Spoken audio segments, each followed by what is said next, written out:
విశ్వసించిన ప్రజలారా, రాయినా అనకూడదు, ఉన్జుర్నా అనండి. ప్రతి మాటను శ్రద్ధతో వినండి.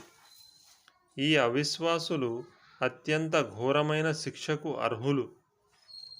సత్య సందేశాన్ని తిరస్కరించిన వారు గ్రంథ ప్రజలైనా లేక ముష్రిక్కులైనా వారికి మీపై మీ ప్రభు తరపు నుండి ఏ మేలు అవతరించడం సుతురామా ఇష్టం లేదు. కానీ అల్లాహ్ తాను కోరిన వారిని తన కరుణ కొరకు ఎన్నుకుంటాడు. అల్లాహ్ అమితంగా అనుగ్రహించేవాడు. మేము మా ప్రవచనం ఒక దానిని రద్దు చేసినా లేదా మరపింపజేసినా దాని స్థానంలో దానికంటే శ్రేష్టమైన దానిని లేక కనీసం దానితో సమానమైన దానిని తీసుకువస్తాము. అన్నింటి మీద అల్లాహ్కు సర్వాధికారాలున్న విషయం మీకు తెలీదా? భూమి ఆకాశాల సామ్రాజ్యాధిపత్యం కేవలం అల్లాహ్కే చెందుతుందని, ఆయన తప్ప మిమ్మల్ని సంరక్షించేవారు, మీకు సహాయం చేసేవారు మరెవ్వరూ లేరనే సంగతి మీకు తెలియదా?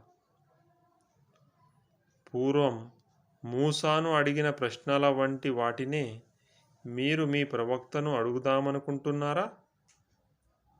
వాస్తవానికి విశ్వాస వైఖరిని అవిశ్వాస వైఖరిగా మార్చుకున్నవాడు సన్మార్గం తప్పుతాడు. గ్రంథ ప్రజలలోని పలువురు మిమ్మల్ని ఏదో ఒక విధంగా విశ్వాస మార్గం నుండి మరల్చి మళ్ళీ అవిశ్వాస మార్గం వైపునకు తీసుకుపోదామని కోరుతున్నారు. సత్యం వారికి సుస్పష్టమైనప్పటికీ వారి ఈ కోరికకు కారణం వారి మనస్సులలో ఉన్న అసూయ. అయితే అల్లాహ్ తన తీర్పును అమలుపరిచే వరకు మీరు సహించి వారిని క్షమించండి. మీరు నిశ్చింతగా ఉండండి.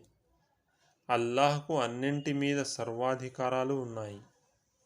నమాజును స్థాపించండి, జకాత్ ఇవ్వండి.